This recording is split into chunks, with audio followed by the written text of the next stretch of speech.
အားလုံးမင်္ဂလာပါနော်ဒီနေ့ကျွန်တော်တို့မြန်မာနိုင်ငံရဲ့သတင်းတွေဖြစ်တဲ့စီရေးနိုင်ငံရဲ့အစရှိတဲ့သတင်းတွေကိုကြည့်ရှုလိုက်ရအောင်လားခင်ဗျာကြောက်ဖြူမှာယာယီစစ်ဆေးရုံတွေတိုးချဲ့ထားရတဲ့သတင်းကိုတင်ဆက်ပေးမှာပဲဖြစ်ပါတယ်ကြောက်ဖြူတိုက်ပွဲကဒဏ်ရာရပြည်သူစစ်တွေကိုစေကူတာပေးဖို့အတွက်မဒေကျွန်းအုံးကျိန်ကျွန်းတို့မှာယာယီစစ်ဆေးရုံတွေတိုးချဲ့အသုံးပြုနေရတယ်လို့သတင်းရရှိပါတယ်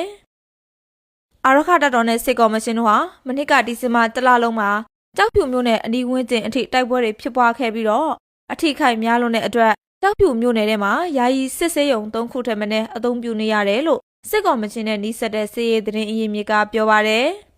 ။တိုင်းရင်းအားလုံးမှာစေကူတာဆောင်တွေထပ်တိုးထားတယ်။ပြီးတော့မဒေးကျွန်းကစီမံကိန်းဧရိယာထဲမှာလည်းအဆောက်အအုံတွေကိုယာယီစစ်ဆေးရုံဆိုပြီးလှုပ်ထားတယ်။လက်မောင်းထိပေါင်ထိတဲ့လူတွေကိုမဒေးကျွန်းနဲ့ခလာရ34မှာကုတယ်လို့စစ်ကော်မရှင်နဲ့နှိစက်တဲ့ကြောက်ဖြူသတင်းအရင်းမြစ်ကပြောပါတယ်။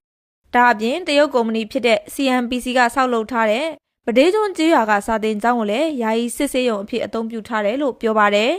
။ကြောက်ဖြူအခြေစိုက်ခလာရ34ခမရ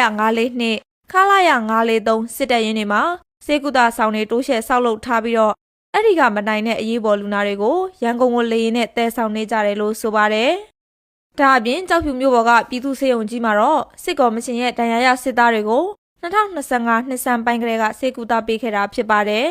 ။ကြောက်ဖြူမြို့နယ်တိုင်းချောင်းမင်းပြင်တဝိုက်ကတိုက်ပွဲတွေမှာစစ်ကော်မရှင်ဘက်ကအင်အား300ထက်မနည်းအသုံးပြုခဲ့ပေမဲ့အများအပြားဒဏ်ရာရတဲ့အတွက်ဒီဇင်ဘာနောက်ဆုံးပတ်မှာပဲတိုက်ပွဲကနောက်ဆုတ်သွားပါတယ်။ဒါအပြင်ကြောက်ဖြူတိုက်ပွဲအတွင်းမှာစစ်ကြောင်းမှုဖြစ်တဲ့ဘိုးမှုကိုစောတေဆုံးခဲ့ပြီးအရာရှိ9ဦးထက်မနည်းကိုမိသားစုတွေကိုယ်တိုင်ကြောက်ဖြူမှာတွားရောက်တကြိုခဲ့ရပါတယ်။